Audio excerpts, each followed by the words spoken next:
with him with a view to convincing him of my innocence in the matter. I pleaded with him. Read the sentence. Now the students, after reading the sentence, what you found? I pleaded with him. Plead करना, request करना.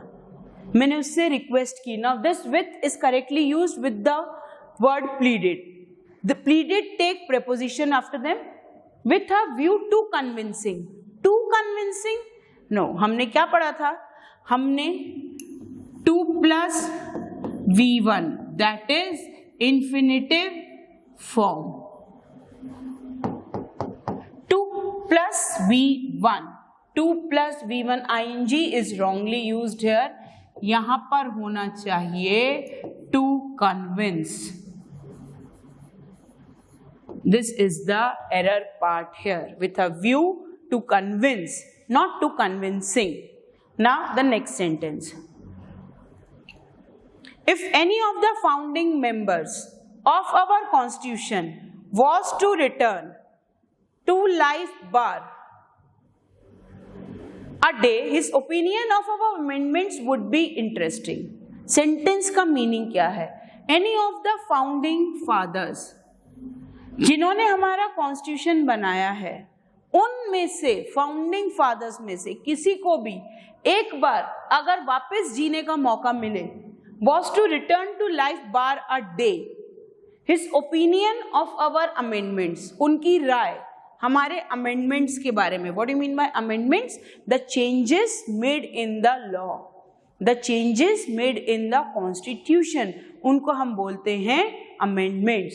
Would be interesting. तो अगर कोई भी हमारे founding fathers एक बार वापस से उनको अगर जीने का मौका मिले और एक दिन के लिए अगर वो जिए, तो वो ये देखेंगे कि जो अमेंडमेंट्स हमने किए हैं उनके द्वारा बनाए गए कॉन्स्टिट्यूशन में, तो उनकी राय बहुत ही इंटरेस्टिंग रहेगी. What is the error part here? What is the error part? Check it out. Sentence में जब भी स्ट्रक्चर ऐसा हो, इफ सब्जेक्ट और उसके बाद वुड आ रहा है, तो सेंटेंस में वर चाहिए, वॉज नहीं. तो if any of the founding members, if आ गया, साथ में सब्जेक्ट आ गया, उसके बाद हमें क्या चाहिए? वर.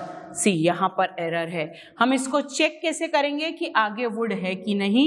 आगे वुड है. So the structure is, just copy this structure because इस structure पे question आते ही हैं. This is the conditional clause.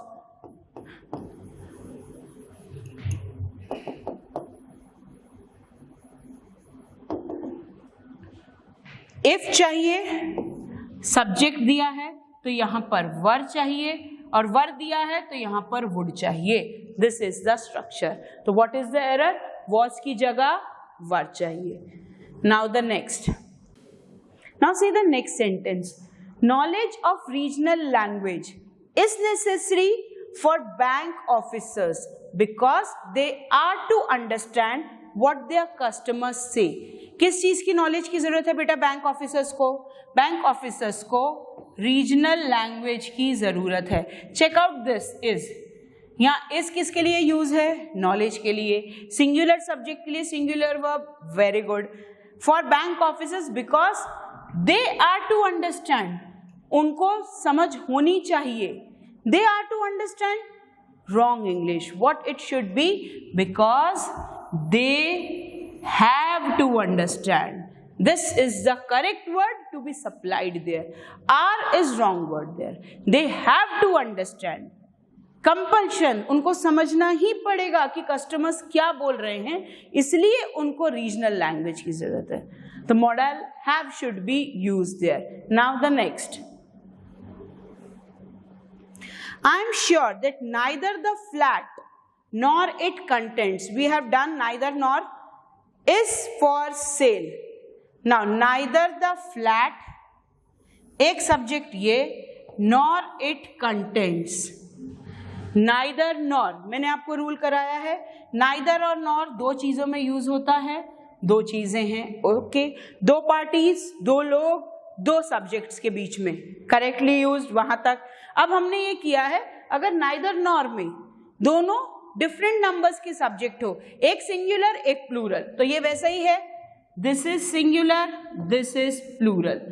Okay, अब इसके बाद रूल ये है, वर्ब किसके अकॉर्डिंग लगेगा, वर्ब किसके अकॉर्डिंग लगेगा, वर्ब प्लूरल सब्जेक्ट के अकॉर्डिंग लगेगा, लेकिन the plural subject must be near to the plural verb. यहां पर क्या लगा है, इज, प्लूरल सब्जेक्ट्स है कॉन्टेंट्स, तो यहां क्या आना चाहिए, nor it contents are, nor its contents are, plural subject near to the plural verb. This is the rule we have done. Now the next. Sharad was interested with the task of coordinating yesterday's program, but due to certain difficulties he does not do it. Sharad को entrust किया गया था task of coordinating yesterday's programme. Sharad को एक जिम्मेदारी दी गई थी कि कल का जो प्रोग्राम हुआ था उसकी पूरी तैयारी तुम करोगे। कल के प्रोग्राम की पूरी तैयारी शरद को दी गई थी, उसको जिम्मेदारी दी गई थी। But due to certain difficulties, कुछ प्रॉब्लम के कारण he does not do this. Does कहां लगता है, पहले तो चेक करो टेंस क्या है, see past tense, yesterday's program, कल हो चुका है यस्टरडे प्रोग्राम, पास्ट टेंस।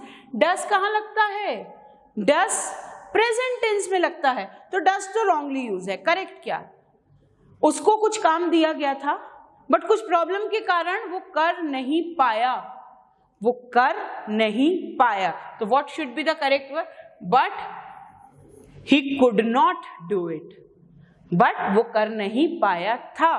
डस तो रॉन्गली यूज है, डस प्रेजेंट टेंस में यूज होता है, बात पूरी पास्ट टेंस की हो रही है, और उसकी एबिलिटी के कारण मीन्स कुछ प्रॉब्लम आ गई है, that's why he was not able to do this. अगर हम इसको इजी फॉर्म में लिखे तो due to certain difficulties he was not able to do this.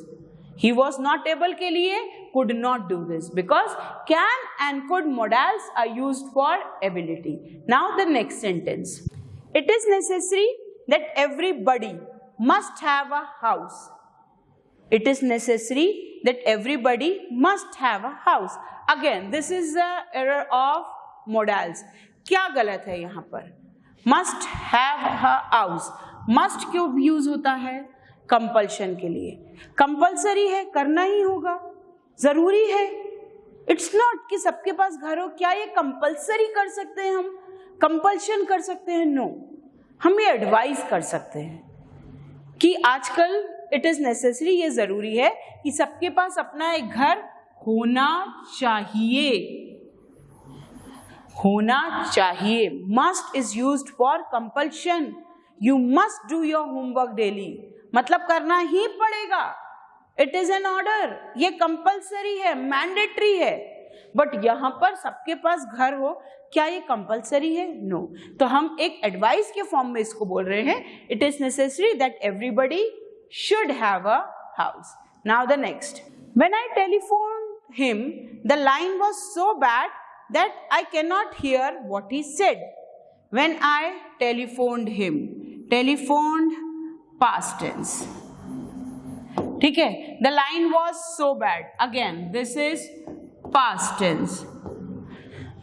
I cannot hear. This is V1. That is present tense. गलती कहाँ है? गलती यहां है, इसमें क्या होगा, इसमें कुड नॉट होगा, पास्ट टेंस होगा। That is the correct answer. पूरा सेंटेंस पास्ट टेंस में चल रहा है, तो इस बेचारे को क्यों प्रेजेंट में रख दिया, ये भी तो पास्ट टेंस में चाहिए। तो यहां पास्ट टेंस, वहां पास्ट टेंस, तो सबऑर्डिनेट क्लॉज में भी past tense. Now the next, the meeting adjourned abruptly. Now पहली बात तो what do you mean by meeting adjourned, adjourned करना। Do you know the meaning of adjourn? The court is adjourned for 2 hours. Adjourn, to stop something temporarily, to stop the process temporarily, suddenly and temporarily. Okay, now adjourn करना, उस process को रोक देना, उस process को रोक देना. Now abruptly means suddenly. Abruptly means suddenly. Now abruptly is an adverb. Adverb लगता कहाँ है सेंटेंस में? हमने रूल्स ऑफ वर्ब में किए हैं. एडवर्ब की पोजीशन क्या है सेंटेंस में? सी, एडवर्ब वर्ब से पहले लगता है. एडवर्ब वर्ब से पहले लगता है. गलती कहाँ है यहाँ पर? एडजर्न्ड एब्रप्टली नहीं, एब्रप्टली एडजर्न्ड. एकदम से रुक गई, रुक गई एकदम से नहीं. Now adjourn means to stop. Abruptly मतलब suddenly. The meeting suddenly stopped. Stop suddenly नहीं होगा. तो what is the error? Abruptly यहां पहले आना चाहिए, because abruptly is a verb. Abruptly is an adverb, and adverb always modifies a verb. Adverb verb के बारे में जानकारी दे रहा है. एडवर्ब वर्ब के बारे में जानकारी दे रहे हैं, तो वर्ब से पहले आना चाहिए. The meeting abruptly adjourned.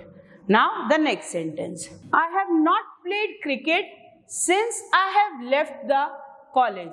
मैंने जब से कॉलेज छोड़ा है तब से मैंने क्रिकेट नहीं खेला है. मैंने जब से कॉलेज छोड़ा है तब से मैंने क्रिकेट नहीं खेला है. क्या गलत है इसमें? I have not played cricket since I have left the college. क्या गलत है इसमें? जब यहां पर have not दे दिया है, जब यहां पर have not दे दिया है, ये since दे दिया है. I have not played cricket since. have not और since का काम पूरा हुआ. जब से मैंने कॉलेज छोड़ा है मैंने क्रिकेट नहीं खेला है. क्रिकेट नहीं खेला है, तो यहां पर हैव दोबारा नहीं आएगा. तो I have not played cricket since I left college. College पहले छोड़ चुकी हूं मैं, तब से मैंने क्रिकेट नहीं खेला है. तो error is in A part. Now the next. The eminent speaker speech was broadcasted over all the major radio stations. Now what is the error in this? What is the error? The eminent speaker's speech now was broadcasted.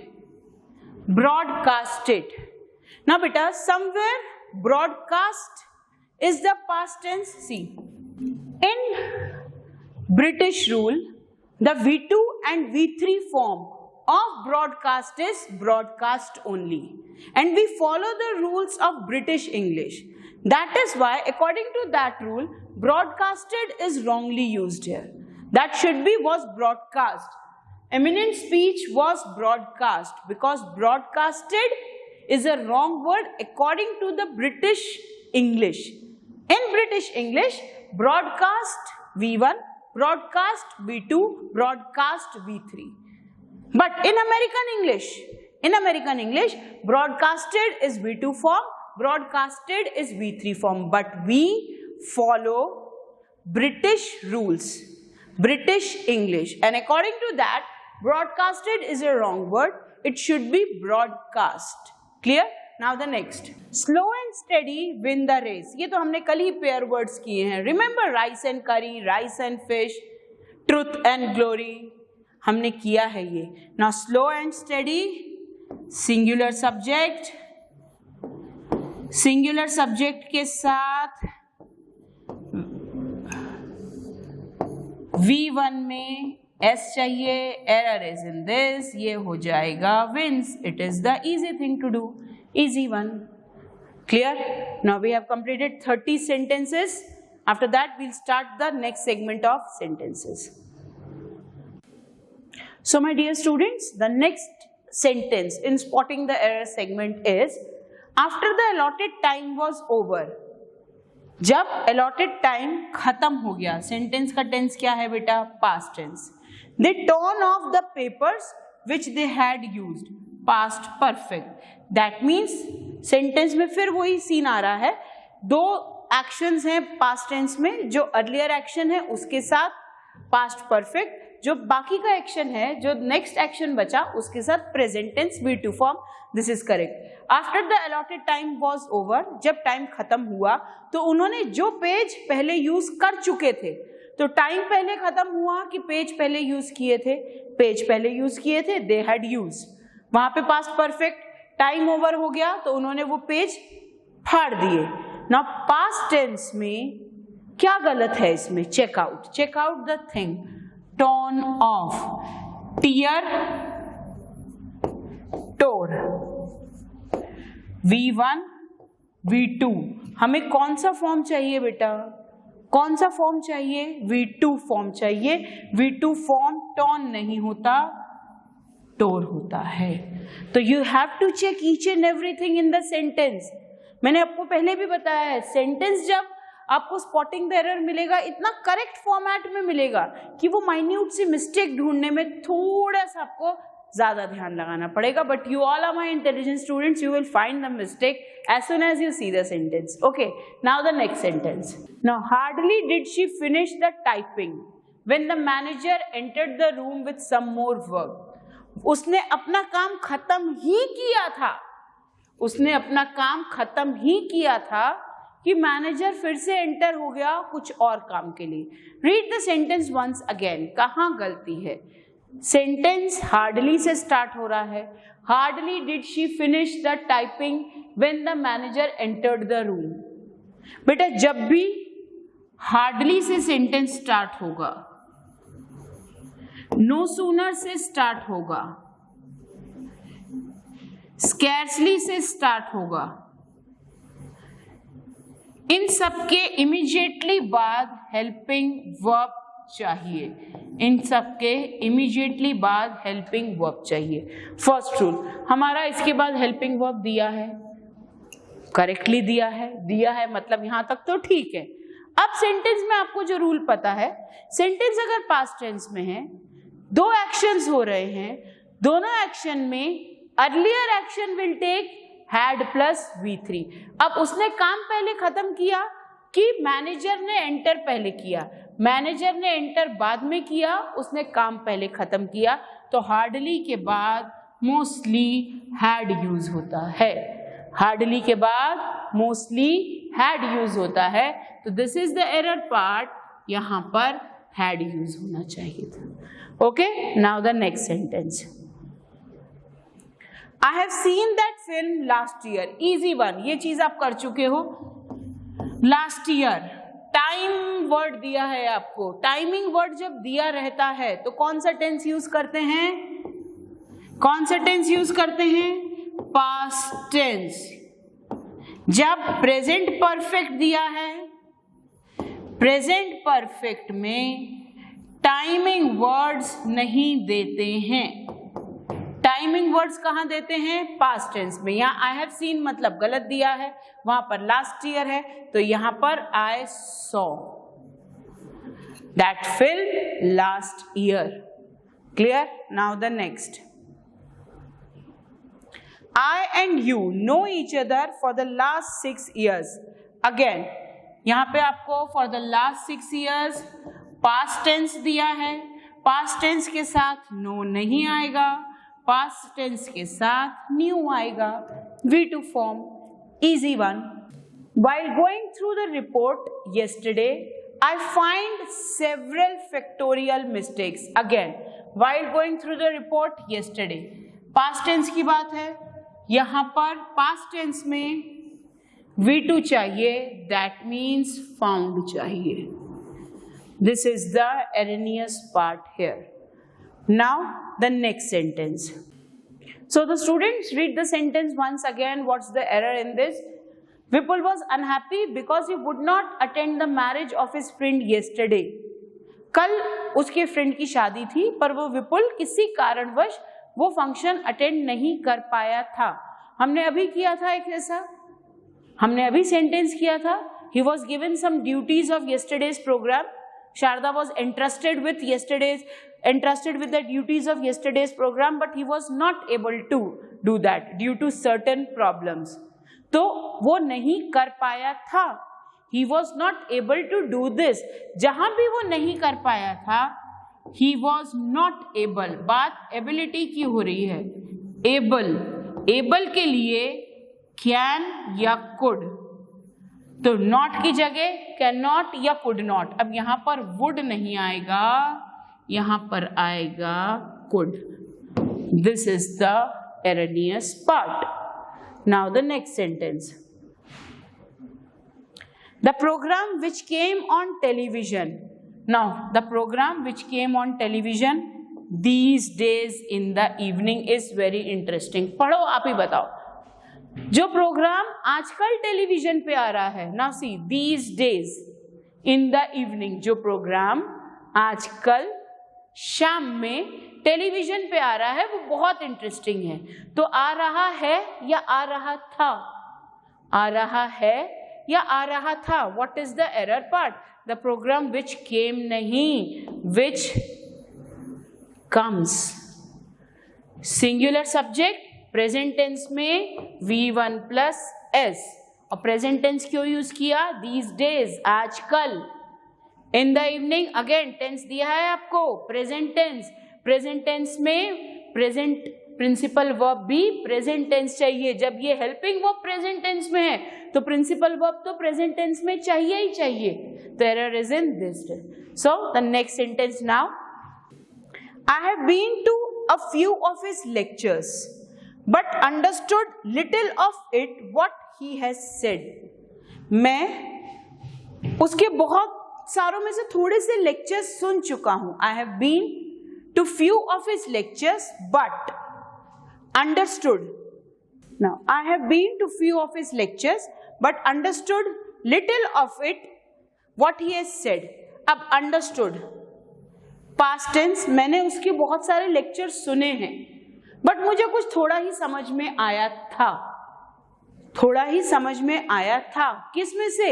जो उसने बोला था, what he had said। यहां पे had लगेगा, क्यों had लगेगा? सी, understood. जब एक फॉर्म V2 फॉर्म दिया है, यहां पर हैड प्लस V3 लगेगा। मैंने उसके कुछ लेक्चर्स सुने हैं बट मुझे थोड़ा ही समझ में आया था। किस में से? जो उसने कहा था। अब मुझे समझ में पहले आया था कि उसने कहा पहले था, उसने कहा पहले था, that is why had plus V3. Now the next, looking forward to meet you. Now pay attention. ये बहुत ज्यादा आता है सेंटेंस एग्जाम में, this is the hot favourite.